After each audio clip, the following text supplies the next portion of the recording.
is your Filipino radio experience in Las Vegas. PHLV Radio.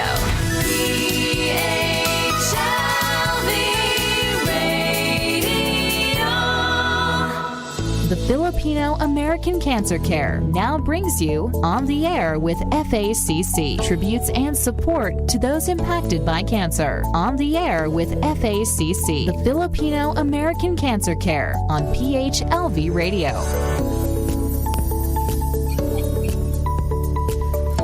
Good evening sa ating mga kababayan dito sa Amerika. Magandang gabi po sa inyong lahat.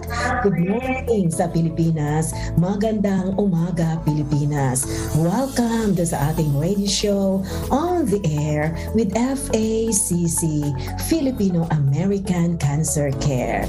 I'm Josie Moralidad Azayman, and again, it's Friday. We would like to welcome you all for 1 hour dito lang sa PHLV Radio. Kasama natin sa PHLV ang ating station manager na si Johan, at ngayong gabi absent yung aking dalawang co-host, but we have our special guest co-host tonight.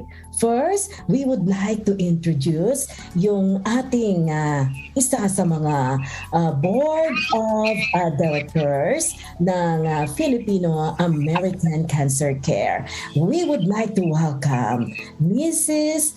Zinaida Deza Steinhauer. Hi, Nang Zen. Hello, Josie. Hello, everybody. Ginatamya ko na ang mga kasimanwa ko sa Iloilo, kag sa Banate, mga Balderas Baviera clan, the Brillantes clan, and mga iban ko pagid nga mga paryente nga mga Deza. So, nga mga Deza clan. Isa ako ka board member sang FACC. So, I'm glad to be here tonight. Yes, and thank you so much, Ate Zen, for accepting our invitation to be our guest co-host tonight. And, syempre, ang nagbabalik, isa sa mga beneficiaries ng Filipino American Cancer Care. Alam mo, busy siya ngayon dahil Holy Week, ha? But he is giving his time for us dito sa Filipino American Cancer Care. We would like to welcome Father Jesse Pagdongon. Hi, Father! Hello, good morning. Good morning pala din sa Pilipinas, Josie. Sorry, gabi pala dyan sa US ngayon. Okay, so dito ngayon kasi Saturday morning na. So medyo libre naman ako. Okay naman yung schedule ko for today. So naka-join ako ngayon sa ating radio program. So greetings to all the Filipinos na nakikinig ng ating program dyan sa US at dito sa Pilipinas. Magandang umaga po sa inyong lahat. Mm-hmm. Kailangan ko talaga yung tulong yung dalawa ngayon kasi alam niyo yung boses ko, I'm still recovering from being sick. At halata pa rin, diba? Halata pa rin. But anyway, we would like to welcome yung ating special guest ngayong gabi dito sa ating radio show On the Air with FACC. Siya yung unang naging beneficiary ng Filipino American Cancer Care.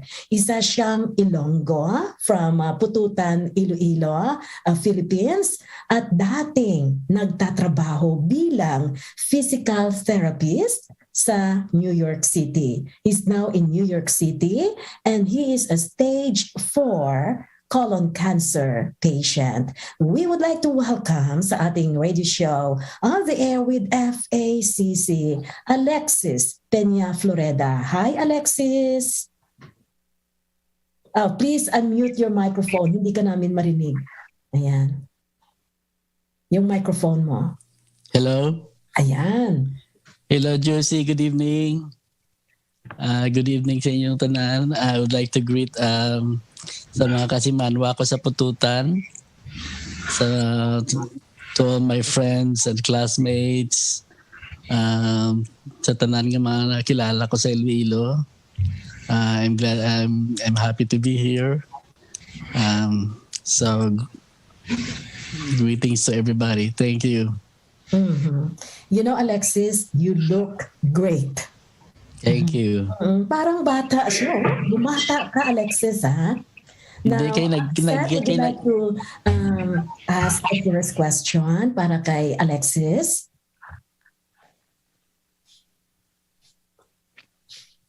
Yes, Ano? go ahead ng Zen. Oh, I'm sorry.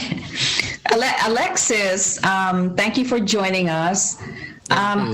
So you were one of the very first beneficiaries sang FACC.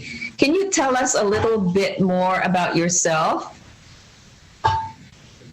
Well, I'm from Pototan, Iloilo. I actually graduated BS Bio first before nagpita ako sa Bacolod. So I was fortunate enough to come here in the US in 1996. Okay. So I've been working as a physical therapist since then. But unfortunately, 2 years ago, I was diagnosed with stage 4 metastatic colon cancer. Okay, so that's pretty advanced. Did you have any symptoms before that? May mga simptomas ka nga nabatyagan before you were diagnosed 2 years ago? Well, actually, I've been keeping this for a long time. Oh. Yes. I mean, I have this for a long time, but I'm just keeping it to myself. What do you mean you have that for a long time and you're keeping it to yourself? Because 5 years before I was diagnosed, I've been bleeding. So, gamay-gamay lang. So, it's because nga, I've read nga, if you don't do something, you can survive for 5 years. If But you do something? Yes, that's what I've read. That's what I've read before. But then if you do something, maybe you can stay for a year, 2 or 4, which is true enough because, like for example, who's that actor? You know, he also had a stage 4 colon cancer, but he only stayed for 4 years. So yeah, I've been bleeding for 5 years until until such time nga tama na gid ka sakit. So nag-decide ako nga magkato sa hospital, and then they did X-ray, they did MRI until they diagnosed me with a stage 4 colon cancer. So in the meantime nga before ikaw nga Good evening sa ating mga kababayan dito sa Amerika. Magandang gabi po sa inyong lahat. Good morning sa Pilipinas. Magandang umaga Pilipinas. Welcome dito sa ating radio show on the air with FACC, Filipino American Cancer Care. Weeks ago, dahil ang sabi ng doktor, okay yung result ng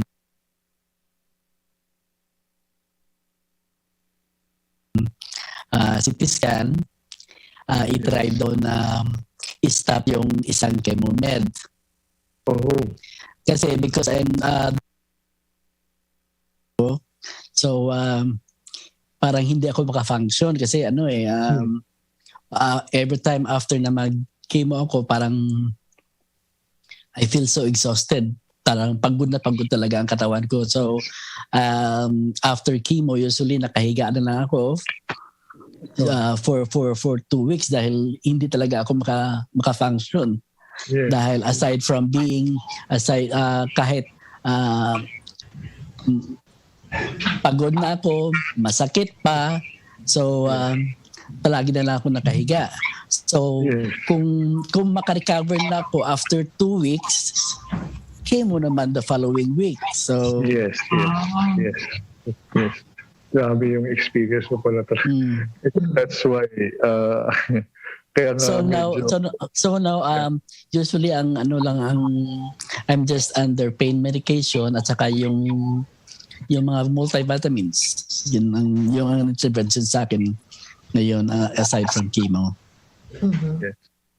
Okay. You know, Father and Ate Zen, si Alexis dito sa Amerika, nag-iisa lang yan. Walang pamilya. And in the Philippines, marami siyang mga kapatid. Ilang magkakapatid na kayo at saka meron talagang history ng cancer sa family mo? Ganon ba? Bali 15 kami, 12 yung lalaki, 3 yung babae. Wow, ang dami nyo. Malaking pamilya to. Malaking pamilya. Oo. So, kaya yung sinabi nga ni Josie, nasa history ko yung cancer kasi yung nanay ko namatay ng cervical cancer. Oh. Ilang taon siya, Alexis, nung namatay? She was 59 years old. Ay, naku, she was young. Ang bata pa niya. Bata pa. Tapos meron ka pa bang mga relatives, mga pamangkin na may cancer din? Yung kapatid ko lalaki namatay ng prostate cancer. Oh my God. Yung isa kong sister namatay rin ng cervical cancer. Oh no. Yung isa kong brother namatay ng hindi liver, liver cancer yata. Tapos yung isa kong kapatid may throat cancer siya. Oh my God. Nga na-survive niya.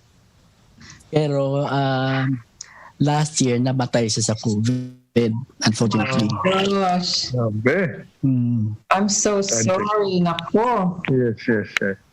Oo. It's okay. It's the story of my life. What can we do? Ay, So nako. do you have a family, Alexis, there sa US? You're a wife? And children? Wala. Wala, you're single. May cousin lang ako sa Alaska. Ay, tayo naman. But fortunately, I have fortunately marami akong kaibigan dito sa New York, sa US. So marami nagtutulong sa akin.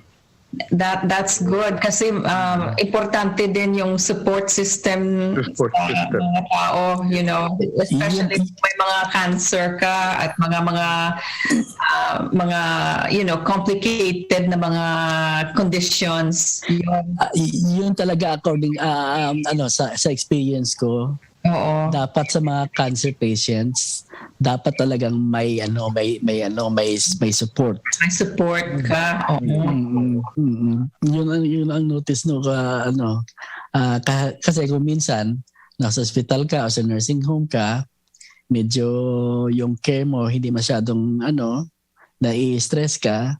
So at least meron kang mga kaibigan na tumutulong sa iyo, sumusuporta sa iyo, kinakausap ka, mga ganyan. Kasi kung minsan nagagalit ka dahil yung sa hospital ganito, hindi masyadong basta marami mga issue either sa hospital o sa nursing home. So, mas marami silang mga restrictions pag sa ospital ka, 'di ba? It's not the restriction, it's the kasi kung minsan delayed yung mga medication mo. Oo. Tapos yung mga basta maraming mga issues na kung minsan nakakainis talaga. So importante yung support system. Yeah. Alexis, what was your reaction nang malaman mo na meron kang cancer?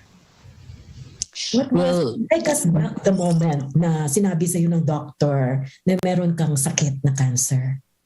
Well, because of the fact na 5 years before, I already have an idea. So nang na-diagnose ako, sabi ko, okay. So para hindi naman ako nagagalit, hindi ko kini-question or bali natanggap ko na. So parang tinanggap mo na kasi may idea ka na ito na siguro, na totoong cancer na ito siguro. Yun, na parang Accept na. may idea na ako so na-accept ko na. So nung sinabi sa akin ng doktor, sabi ko sa kanya, so bali ilang buwan na lang ang natitira sa akin. No. Tinanong ko siya ng ganyan. Sabi niya, pero okay naman siya dahil sabi niya, hindi ako Diyos. Pero hindi ako makasasabi kung mga ilan. Pero last meeting namin, Oo.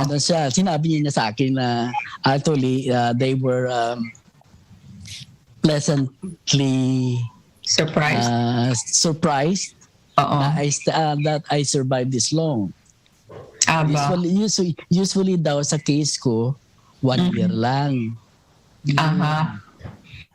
Mm. So siguro naman sa attitude mo na hindi ka masyadong malungkot. You know, you have a very optimistic ka ba? You know, ang attitude mo, medyo optimistic ka, accepting ang, tinanggap mo na may cancer ikaw. So, siguro yun ang nakakatulong din sa longevity ng ng buhay mo. Yeah. 'Di ba? Positive outlook. Positive. Yun. Yes. Kasi yung attitude mo tumutulong din yan kasi yan ang immune system mo. Tumutulong yan sa immune system. Tumutulong yan. Kung depressed ka, yung mga actually depressed naman ako kaso nga lang the fact na natanggap ko na. So hindi ako masyadong nalungkot or actually sa akin nga hinintay ko na lang kung kailan Oh, Wow. That's mean to say, Alexis, na hindi ka takot na mamatay. Hindi na. Pero palagi ka na lang siguro nagdadasal dyan. Yeah, every twice a day I'm nagbabasa ako ng Bible. I'm always praying. Yung mga ganyan. Alexis, Yes, go ahead, Father. actually, kasi titinan ko yung mukha ni Alexis kasi, yung parang I don't know kung heavy ka before, no? Or nag-slim ka ngayon, become, thinner. Pero kasi titinan ko, parang wala, hindi ka pumayat, parang ganyan ka ba talaga every Hindi actually, nung mga 3 months or 4 months after na ma-diagnose ako, nung nag-start ako ng chemo, pumayat ako. Really? Pumayat But ako. how come? Ano lang ako 77 pounds. Wow. So skin and bones talaga ako. Yeah. So yung mga nurses sa nursing home, kapag nakita nila ako, sabi nila na I look so sickly. Oo. So unti-unti, nag-gain ako ng weight hanggang ngayon. Actually, yung normal weight ko is 120 to 125. Pero ngayon, I'm 136 pounds. So I'm actually, mas mabigat ako sa dati. You gain weight. Nag-gain weight ako. Kahit wala akong appetite nag-i-insure lang ako kasi yung mga pagkain nito paulit-ulit. At saka kung minsan wala akong appetite, so hindi ako kumakain, nag-i-insure na lang. Pero nag-gain pa rin ako ng weight. Maybe because nag-steroid ako during chemotherapy. May steroid. Yeah. Yun, that's it. Okay. That's good. Yeah. Alexis, namimiss mo ba yung trabaho mo bilang physical? Of course. I love my work kasi actually workaholic ako . When I was working, the last time na nag-work ako, I was working 50 to 56 hours per week. Wow. That's a lot. Puro ka na lang overtime siguro. Dati. Kasi nung namatay yung tatay ko. Oo. So marami akong utang. So nagtrabaho at saka humahanap ng mga part-time. Yun. I was working for 50 to 56 hours per week. Wow. So kailan ka nag-stop work? Actually, siguro 2 years ago, 2020 August. Kasi end of July nagtatrabaho pa ako. Beginning of August. Wow. Actually, nung na-notice ko na medyo marami ng dugo na lumalabas sa akin, end of March. So, it took me March, April, May, June, July. So 4 months until I decided to go to the hospital. Oh, wow. Oh. My goodness. Alexis, proactive ka ba when it comes to your health bago yung cancer diagnosis mo? I was working out. Mhm. Nag-workout ako 3 times a week. You go to the gym. I go to the gym 3 times a week. Mhm. Tapos I have a healthy diet. Wow. So Yeah. parang confident ka na hindi ka magkakaroon ng cancer dahil you are living a healthy lifestyle. Kaya parang wala talagang pinipili ang cancer, no? Kahit sino talagang pwedeng tamaan. Wala. Kasi yung last time na may nakita kong mag-asawang in-interview sa TV, yung asawa niya, healthy. Yes. Pero siya, kahit ano kinakain. Pero yung Okay. asawa niya, nagka-cancer. Yun ang kwan talaga. Kahit na sino talaga pwedeng tamaan ng cancer. Kasi, Wala. unfortunately, kung minsan, kung nasa hereditary mo, kung lalabas Genetics. talaga. Yeah. Kasi yung sa akin, nakalimutan ko na tuloy. Positive ako sa test. Nakalimutan ko kung anong pangalan ng test niyo. Positive ako sa test na may possibility na magkakaroon ako ng either colon cancer or prostate cancer. Yung ganyan. Oo. Kasi may history ka na eh. May history na ako. Tsaka positive ako sa ganyang Precondition agad eh. Sa genetic genes. Mhm. Alexis, sa cancer journey mo, was there a time na question mo yung faith mo sa God? Wala naman.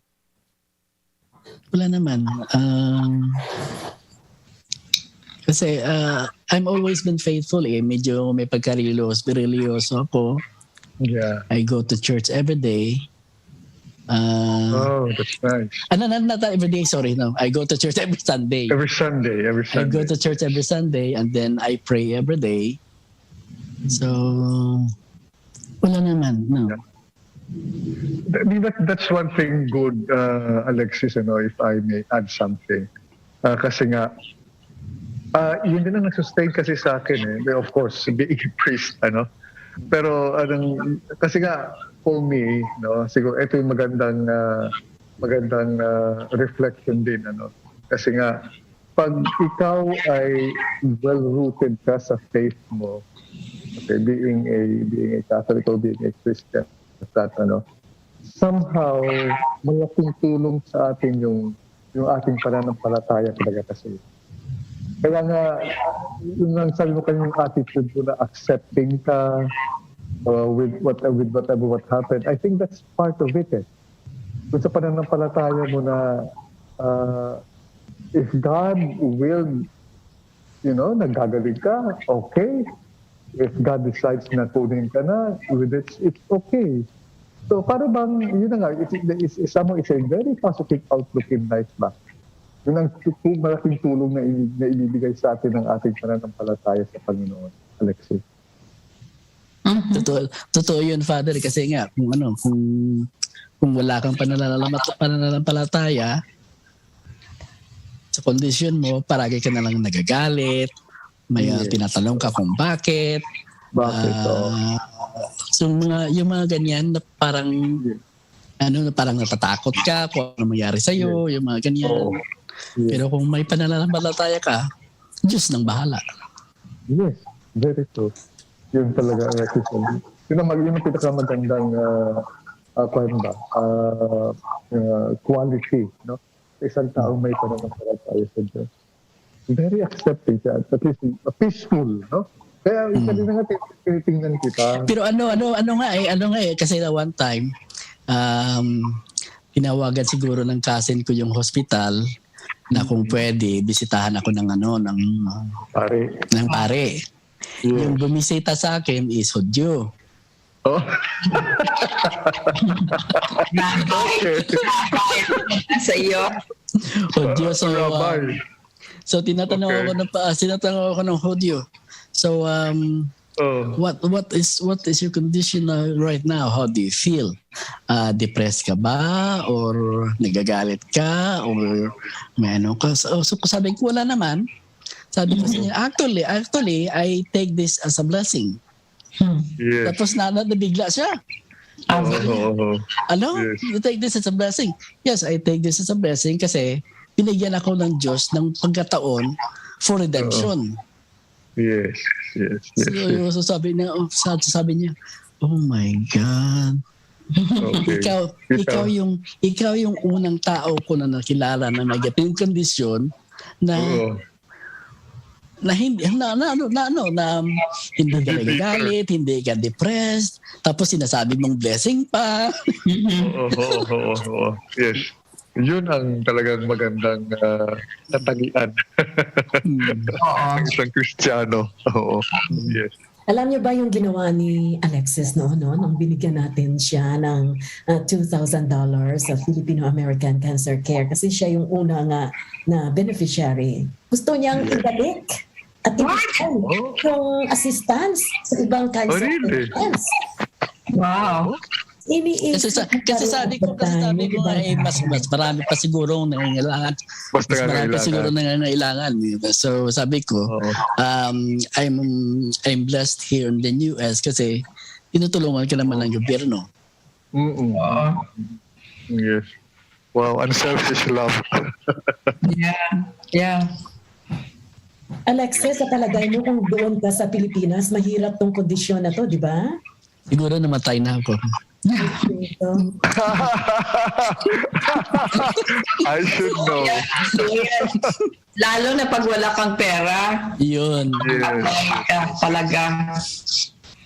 Kaya na blessed din ako kasi nakilala ko yung may sa akin may nagtumulong sa akin actually ang FACC. I'm a beneficiary na ko, Alexis, ng FACC actually.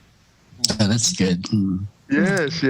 Malaking tulong sa akin yung Thanks FACC. to FACC. Yes. Talagang pagtawag, sinugpunan pa kabuhi ko. Dinugtungan pa yung buhay ko.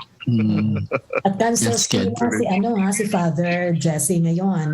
At ikaw nga, Alexis, sabi ni Dayan sa akin, wala ka ng cancer ngayon sa liver?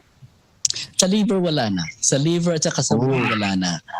Salamat sa Diyos. Dahil sa last ng CT scan, hindi na nakita ng oncologist yung hindi na raw nakita ng radiologist yung cancer sa liver at saka sa bone. Wow. At sa bone, nawala?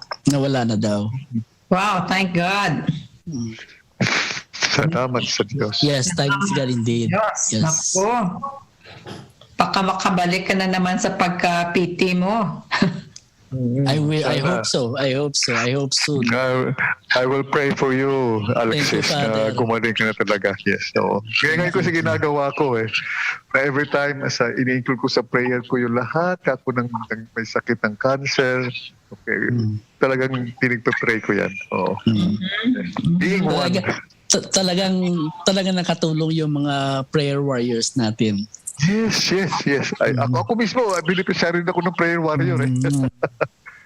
Malaki tulong talaga. Alexis, I understand na itong kondisyon mo, nung una, itinago mo to sa pamilya mo sa Pilipinas. Yes. Bakit naman? Every time na umuwi ako, wala akong sinasabi. Ayoko lang mag-worry sila I don't want them to worry. Kasi nga ang idea ng cancer dito sa Pilipinas, pag may cancer ka, talagang terminal ka na. May taning na buhay mo. Kahit naman ako, ganun din talaga yung ang idea ko, pag may cancer ka, wala na katapusan mo, end of the road ka na talaga. Pero meron pa pala, may pag-asa pa. ages ang ages ang bahala. So, Yes, oo. Taga mag-iba yung outlook mo eh. Yung mga doktor, lang yan, supporter. Oo. Yeah. Yes. God is the healer. Yes. Totoo yan. Yeah. So, Alexis, aside from your faith in God, saan ka humuhugot pa ng lakas?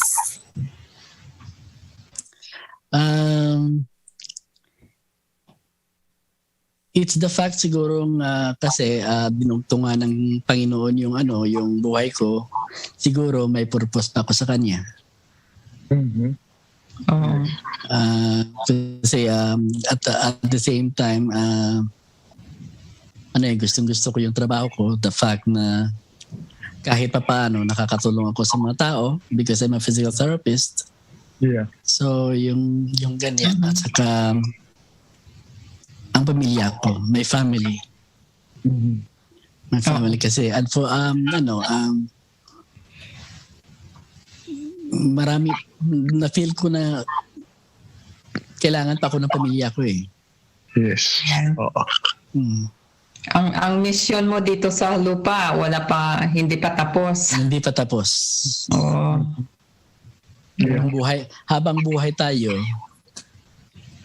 may purpose tayo. Oo. Yes. Yeah. Pero kasi kung nabasa, idagdag ko lang yung sa sinasabi ni Alexis. Meron kasi kung nabasa isang libro na the reason daw kung bakit na yung buhay natin humahaba pa because of that motivation to live. Once daw kasi na wala ka ng reason to live, doon daw talaga nagde-deteriorate rin ng physical life natin. But kung meron pa tayong, yung parang motivation nga, our motive to live and the will to live, yun daw talaga ang isang malaking factor din na tumutulong sa atin. Because of that desire, na gusto pang mabuhay sa mundong ito. Because you have a mission to fulfill pa. Tama yan, that's true. Tama. Yeah. But think about it, si Alexis, every day, tingnan nyo yan, nandyan siya sa four corners of the wall. Dati, sabi mo nga hardworking ka, di ba? Labas ka ng labas, kung saan-saan ka pumupunta. But now, for so many, ilang taon na ba na nandyan ka sa kwarto na yan? Magto 2 years na. 2 years na. Let's say a year and a half. Year and a half. Pero makatayo ka pa, Alexis? Yes, I can still walk. Ang problema lang kasi dahil yung katawan ko nga dati pagod na pagod, sakit pa, kahit gusto kong tumayo at lumakad, hindi ko talaga makakaya kasi nga napaka sakit at pagod yung katawan ko. Yes. Pero ngayon dahil binawasan na yung chemomed ko, medyo okay na.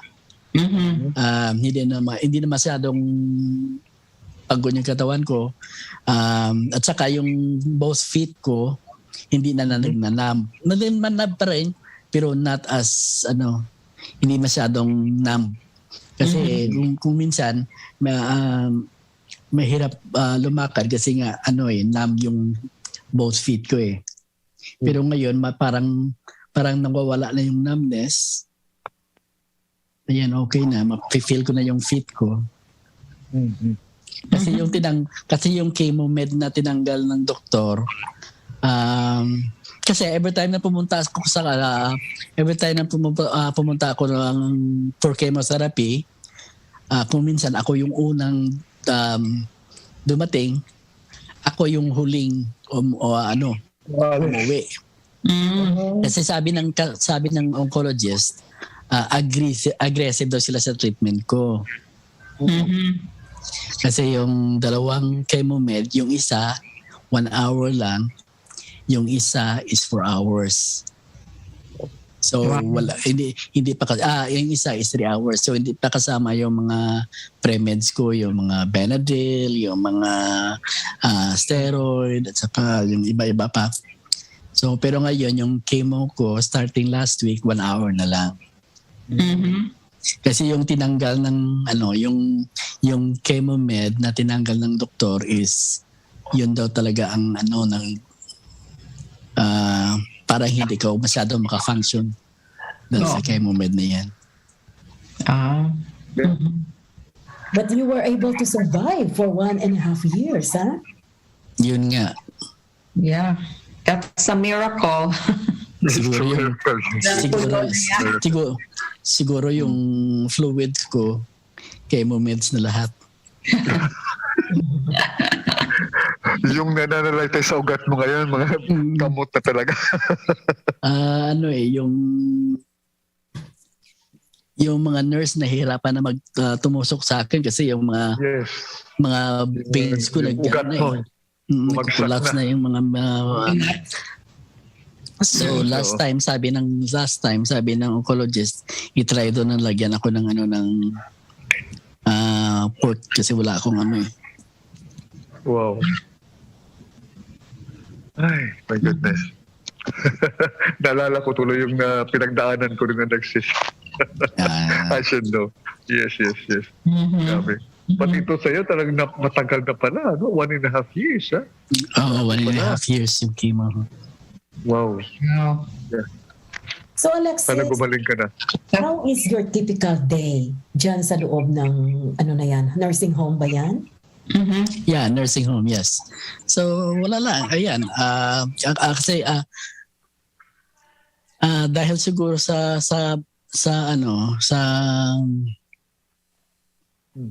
chemo, kasi kung wala akong chemo, okay yung pakiramdam ko eh. Yes. Pero kung may chemo ako, palagi na lang ako natutulog. Palagi na lang ako nakahiga. Ginigising na lang ako if it's time to eat, if it's time to medication, if it's time na bihisan nila ako or washing, yung ganyan. Yes. So most of the time, nakahiga na lang ako natutulog. So it makes... Go ahead, Father. Okay. So gusto ko na kasi kay Alexis kung after chemo, sabi mo nga, parang okay naman yung yung pakiramdam mo. So, do you walk outside or do any physical exercise whatsoever? Meron ka pag gano'n? Kasi before okay ako eh. Kahit nagkikimo ako, okay ako.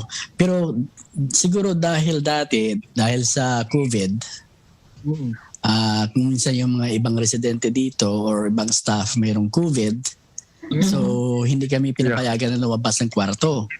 Yeah. Okay. So sa kwarto na lang ako palagi. Oh my goodness. So at that time siguro dahil hindi ako lumalabas, hindi ako lumalakad, siguro yun nag-umpisa, doon nag-umpisa yung paghihina ko, yung weakness ko. Kahit dito lang sa loob ako lumalakad ng kahit dito lang sa kwarto ako lumalakad, pero iba talaga yung pero iba talaga yung lumalabas ka, lumalakad ka sa hallway for several. So So ngayon, Alexis, pwede ka na makalabas sa kwarto mo?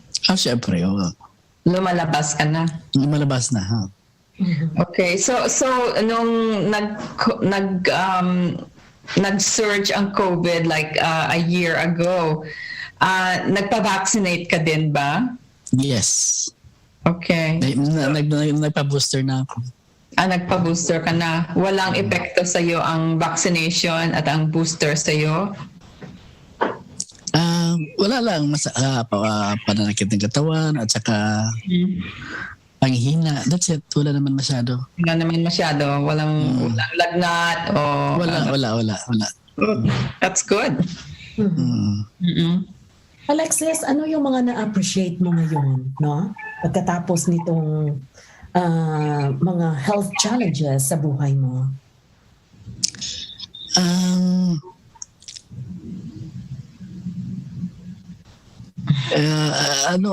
Hindi kasi kahit before sa before cancer, wala naman ako masyadong, na-appreciate ko naman lahat kasi outgoing ako, I have a lot of families, I have a lot of friends.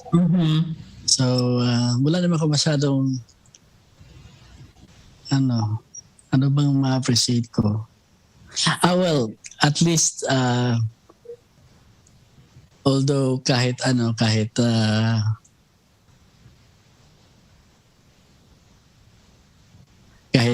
have a freedom to go wherever I want, although kasi, to be honest, I'm a loner. I'd rather be alone. So at least now it's nice that, you know, if you have somebody to talk to, yung mga pamilya mo makasama mo kasi matagal na ako dito so yung mga pamilya ko nasa Pilipinas lahat. So yung mag-isa ka lang dito, yung mga ganyan. So mas ma-appreciate mo na yun yung kasamahan nila. Pero tumatawag din sila sa iyo. Yes, siyempre. So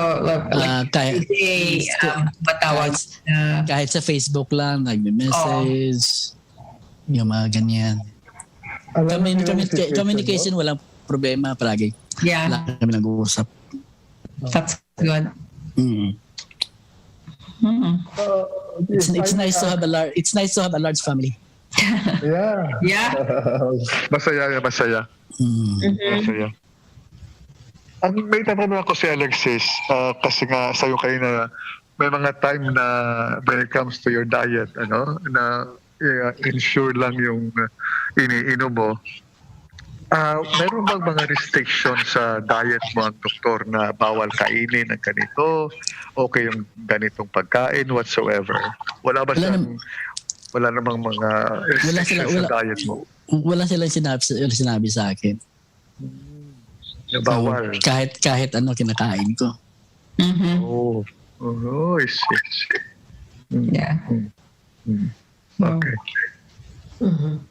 Now, my follow-up question is that you mentioned na there was a time, no? Na talagang na-depress ka rin sa sitwasyon mo na yan. How were you able to recover from that depression and anxiety? Kasi dati, dahil siguro sa I'm used to being hardworking, workaholic.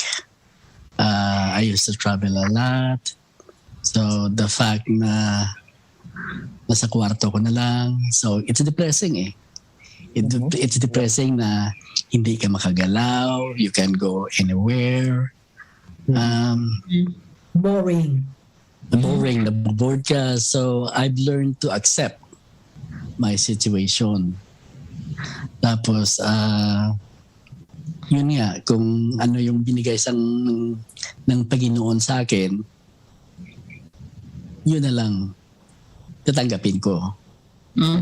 So wala na akong magagawa. So if He's willing na kayan, gagaling ako, at least gumagaling na ako ngayon. So yun, kasi yung depression na yan is kung itatanim mo lang yan sa utak mo, walang mangyayari sa'yo. Yeah. Palagi ka na lang, palagi kang feeling mo nag-iisa ka. But then, if you feel that there's somebody like yung Panginoon na nandyan sa anytime, you can talk to Him. Yung ganyan na you don't feel alone. Yes. At yan ang message ng Good Friday. Which is true. Since it's Good Friday ngayon dyan sa inyo. At yung story ni Alexis, talagang very Yes. inspiring yan. Sa isang tao. You know, some people na walang sakit, they take it for granted. Yeah. Yung buhay nila. Ang dami nilang reklamo. Yeah, that's true. Yeah. Ang kaso naman ni Alexis is really it's amazing. Kasi pag may cancer ka, you know, one of the things ito sa cancer education is early diagnosis. Nalaman naman ni Alexis na dahil sa history ng pamilya niya and the symptoms, ang mga simptomas that he was having was more likely na cancer, no? Pero hindi siya hindi siya naggalaw to make sure na cancer ito o hindi, baka matreat pa ito kasi early. Kung early detection, karamihan ng mga cancer, you know, you can actually treat them para na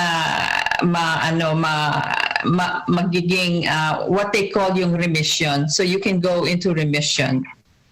Yung ibang mga terminology hindi ko alam sa Tagalog. So English ko na lang. Yung remission is a condition na pag na-treat mo ang cancer mo early, is that the signs and symptoms ng cancer na yan mawawala. Lalo na pag may let's say may prostate cancer ka, no? Like yung brother mo ba, Alexis, yung namatay ng prostate cancer, o yung tatay mo? Brother ko. Yung brother mo? So anyhow, kung ang brother ni Alexis nagpa-diagnose, you know, kasi may mga kuwan na sila, they had history, a family history ng cancer. It can appear anywhere, you know, sa mga siblings mo, sa mga brothers or sisters mo, kasi may history ka na. So if your brother went for early diagnosis, siguro nakuan pa siya, you know, he would have been cured or he would have been treated for that so that, you know, he would not have unnecessarily died, you know. Yung problema sa brother ko, actually, nag-undergo siya ng treatment. Okay. So, nagpa-treat siya, pero at that time na feeling niya na gumagaling na siya, tinigilan niya. Oh. So, yun ang problema. Yun lang ang naging problema doon. Oh, okay. Yeah. May tanong lang ako, Sen, because I was not able to ask this sa doctor ko when I was undergoing chemo. Anybody can answer naman. Kasi I am just wondering, like for example, kung nag-undergo ako ng chemo because of a certain or specific na cancer, kung nagki-chemo ako, does it mean na yung ibang cancer cells, kung mayroon mang tumutubo sa loob ng katawan, for example, sa prostate, for example, during chemo, yun ba ay na-address din at the same time? Kasi hindi ko man alam kasi nga, hindi ko alam kung may prostate cancer ako or what, kung may cancer cells ako sa prostate or what, no? Pero I know na meron akong cancer sa liver, for example, so I have chemotherapy.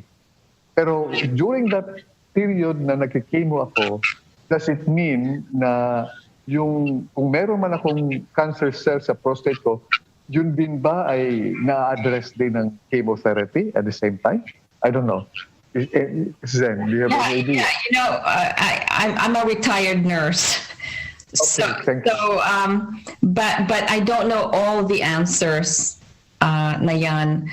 You know, kasi yung ibang gamot is specifically for certain cancers. Okay. So I don't know kung yung gamot na yan na let's say na para sa liver mo would also affect yung cancer, let's say kung meron kang prostate cancer, let's just say. Pero yung mga gamot na yan, it's really to to prevent the formation of those new cells, yung mga bagong na mga cells, which causes the cancer. So hindi ako sigurado kung tinatamaan din yung mga cancer cells na that causes the prostate cancer. I'm not sure about that. Next time, tanungin natin yung ating medical advisors. Hindi kasi may left on our radio show. Lastly na lang siguro, kuna natin ng last message si Alexis para sa ating mga followers and viewers. Thank you so much, Alexis, for sharing your story with us. Yes. Thank you also for supporting me in my journey. So I'm glad that we have this kind of organization that helps and supports the Filipino American cancer, let's say, victims.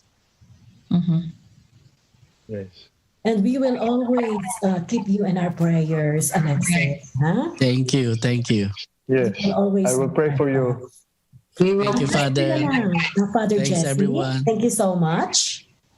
Thank you. Ito kang iparating sa lahat, Father Jesse. Again, of course, Josie, as usual, already I've said this before, but again, because of my heartfelt gratitude sa FACC, again, I would like to reiterate my gratitude, to everyone who helped me in one way or another with my hospitalization and financial support that you gave me. Maraming salamat po. Yun lang po. Thank you so much, Father Jesse and Ate Zen. Thank you for being with us. Thank you, everyone.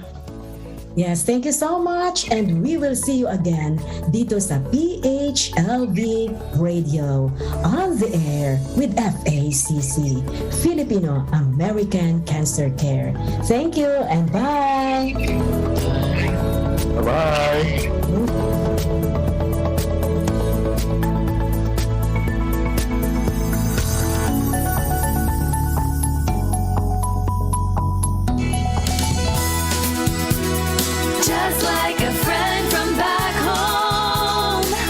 Is your Filipino radio experience in Las Vegas.